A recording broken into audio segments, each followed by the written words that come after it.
So నేను రీసెంట్గా marriage అయింది కాబట్టి నేను అందరూ వస్తారని ఎక్స్పెక్ట్ చేసా బ్రో, కానీ ఎవ్వరు రాలేదు. దేనికి? ఆ రోజు ముహూర్తాలు భయంకరంగా ఉన్నాయి. ఇంకోటి పెళ్ళి హైదరాబాద్లో కాదు, మా ఊర్లో. మా ఊర్లో ఏంటంటే నాకు ఇది మా చుట్టాలు మా ఫ్రెండ్స్ ఉండడానికే ఒక 40 రూములు కావాలంటే దొరకలే, అతి కష్టం మీద దొరికినాయి ఏదేదో రికమెండేషన్ ద్వారా. నేను పొరపాటున ఇండస్ట్రీ వాళ్ళని పిలిచి వీళ్ళకి నేను బౌన్సర్లను పెట్టి అక్కడ వీళ్ళకి హాస్పిటాలిటీ సరిగ్గా చూసుకోక ఎందుకు వచ్చిన బాధ. పెళ్లిపీటల మీద కూడా మనకొచ్చి అన్న అది లేదంట, అన్న ఇది లేదంట, ఎందుకురా హ్యాపీ పెళ్లి చేసుకుందాం అని చెప్పి చేసుకున్నాం. అది కానీ ఎక్కడ రివీల్ చేయకుండా 8 years నుంచి లవ్ చేసుకుంటా ఎలా ఒప్పించారు అసలు? 8 years లవ్ స్టోరీ ఏంటి? ఎక్కడ బిగ్ బాస్లో కానీ ఆ 2 seasonsలో ఎక్కడ రివీల్ చేయలేదు. సడన్గా ఒక ఫైన్ మార్నింగ్ ఇలా నాకు ఇవాళ పెళ్ళి ఉంది అని ఫోన్ చేసి షాక్ అవ్వరు ఎవరు? అంటే నాకేంటంటే పర్సనల్ లైఫ్ ప్రొఫెషనల్ లైఫ్ అని 2 ఉన్నాయి. ఇప్పుడు నేను ఇంట్లోకి వెళ్ళా అంటే సినిమాల గురించి ఎక్కువ మాట్లాడుకోను. ఇంట్లో వెళ్ళా అంటే ప్రశాంతంగా నా ఫ్రెండ్స్ ఉన్నారు, వాళ్ళ దగ్గర పోయినా అంటే సినిమాల గురించి ఎక్కువ మాట్లాడుకోను. అంటే సినిమాల గురించి మాట్లాడే ఇండస్ట్రీ ఫ్రెండ్స్ ఉన్నారు. ఇది కాకుండా నాతో పాటు చదువుకున్న వాళ్ళు మేమంతా కలుస్తాం కదా ఎప్పుడన్నా, అప్పుడు సినిమాల గురించి అసలు టాపిక్లే రావు. వాళ్ళు ఏం అడగారు, నేను కూడా ఏం చెప్పను.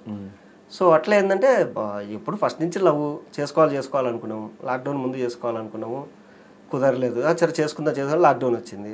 లాక్డౌన్ తర్వాత చేసుకుందాం, నాకు మధ్యలో ఈ పురుగు వచ్చింది మైండ్లోకి, ఇది సినిమా తీద్దాం ఫస్ట్ అని. సరే ఇది అయిపోయినాక చేసుకుందాం అనుకున్నా. ఆ సినిమా తర్వాత ఏంటంటే రిలీజ్ చేసుకున్నాక చేసుకుంటా బాగా అనుకున్నా. అది కొంచెం డిలే అవుతా అంటే సరే మా అమ్మ వచ్చేసి అది ఎప్పుడైతుందేమో ఫస్ట్ నువ్వు పెళ్లి చేసుకోవాలని చేసుకున్నాం అంతే. ఏంటి లవ్ స్టోరీ ఏంటి? లవ్ స్టోరీ ఏం లేదు. నేను హైదరాబాద్ ఎక్కువ తిరిగాను కదా, బెంగళూరుకి వెళ్ళి తిరిగేవాడిని. మొత్తం నాతో పాటు చదువుకున్న వాళ్ళంతా బెంగళూరులో సెటిల్ అంటారు. మా చెల్లెలు బెంగళూరులో ఉండేది. సో అక్కడికి వెళ్ళి తిరిగేవాడిని. అక్కడ పరిచయం అయింది. పరిచయం అవగానే చెప్పిన నవ్వులు గివ్వులు నాకు రాదు, నాకు ఇవన్నీ పెళ్లి చేసుకుంటాను. ఓకే అండి పెళ్లి చేసుకుంటాను, కానీ అదేంది సడన్గా అనింది. అప్పటికి ఇండస్ట్రీలో కూడా లేవు కదా బ్రో? ఉన్నా, ఇండస్ట్రీలో ఉన్నా, స్ట్రగ్లింగ్ పీరియడ్ అంతే 2017 ఆ టైంలో. అప్పుడు కాబట్టి సినిమాలు చేసిన అప్పటికి చేసిన. సో ఇట్లా చేసుకుంటా అన్న, సరే ఓకే అయింది. నేనైతే కన్ఫర్మ్ చేయను, అది సరే నీకు ఇష్టమైతేనే చేసుకో, బట్ నాకైతే ఏంటంటే లోపల ఆ ఫీలింగ్ పెట్టుకొని బయట నీతో నేను ఏదో కుళ్ళు జోకులేసి అవన్నీ చేయను, సో ఇది అని చెప్పిన. చెప్పిన తర్వాత మెల్లమెల్లగా తర్వాత ఆ అమ్మాయికి నచ్చిన తర్వాత సరే అని చెప్పి వాళ్ళ ఇంట్లో మా ఇంట్లో చెప్పాం. చెప్తారు వాళ్ళు ఎప్పుడో చేసేసుకోన్నారు, అసలు ఎప్పుడో చేసేసుకోన్నారు. నేనే డిలే చేసిన, చేసుకుందాం నిదానంగా చేసుకుందాం అని. అట్లా ఇదిగో 30 దాటిన తర్వాత చేసుకుందాం నెమ్మదిగాను. ఆ మధ్యలో అసలు ఈ లాక్డౌన్, ఈ సినిమా తీయాలి ఇవన్నీ లేకుంటే ఎప్పుడో చేసేసుకునిందాం అయింది. కానీ ఎక్కడ రివీల్ చేయలేదు. బయట ఎక్కడికైనా ఫంక్షన్స్ తీసుకురావడం కానీ, పార్టీస్ తీసుకురావడం కానీ, సినిమా ఈవెంట్స్ తీసుకురావడం కానీ ఎక్కడ చేయలేదండి బ్రో? ఎందుకు ఇష్టం లేదు అంతే. ఎవరికి చెప్పలేదు ఎందుకు అసలు? ఎవరు చెప్పలేదు అంటే నేనే 24 గంటలు ఫోన్లో ఏం మాట్లాడిన, ఎప్పుడో ఒకసారి మాట్లాడేది. ఎందుకో చెప్పాలనిపించలేదు అంతే. ఇప్పుడు నీకు కొన్ని కష్టాలు ఉంటాయి డార్లింగ్, నువ్వు కనిపించిన ప్రతి ఒక్కడికి చెప్తావా? లేదు. పోనీ నీకు ఏదైనా గుడ్ న్యూస్ వచ్చింది కనిపించిన ప్రతి ఒక్కడికి చెప్తావా? చెప్పవు కదా. బట్ అట్లీస్ట్ మ్యారేజ్ ఇట్లా నేను ఒక కమిటెడ్ రిలేషన్లో ఉన్నాను, లేకపోతే ఆ రిలేషన్ అమ్మాయిలకి చెప్పేవాడిని, నన్ను ఎవరిని గెలికితే చెప్పేవాడిని నాకు ఆల్రెడీ కమిటెడ్ అమ్మా అని చెప్పేవాడిని. ఎలా ఉంది మ్యారీడ్ లైఫ్? మ్యారేజ్ తర్వాత ప్రశాంతంగా ఉంది, హ్యాపీగా ఉంది. అందరూ చూసే ప్రాబ్లమ్స్ ఏం ఫేస్ చేయట్లేదు?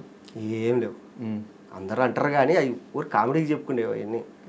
అసలు పెళ్లి చేసుకుంటే ప్రాబ్లం అంటే ఎవడు పెళ్లి చేసుకోడు కదా, అందరూ చేసుకుంటారంటే ఏమని.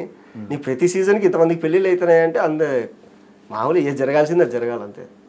నీకు సక్సెస్ అనేది డబ్బులు అనేది ఈరోజు వస్తుంది రేపు రాదు, అది ఎప్పుడు వస్తుందో తెలియదు, ఏ టైంకి అది జరిగిపోవాలంతే. అంటే ఇప్పుడు మైండ్ సెట్ కానీ ఫినాన్షియల్గా కానీ రేపు సినిమా రిలీజ్ అయ్యే టైం కానీ ఇదంతా ఇప్పుడు బడ్జెట్లో అంతా ఎలా మేనేజ్ చేస్తున్నావు? అసలు డబ్బులు ఉన్నాయా లేవా? అసలు బ్యాంక్ బ్యాలెన్స్ ఎలా ఉంది, పరిస్థితి ఏంటి? ఇప్పుడు ఇది ఒక కూలి పనికి వెళ్ళేవాడు పొద్దున్న కూలి పనికి వెళ్తాడు.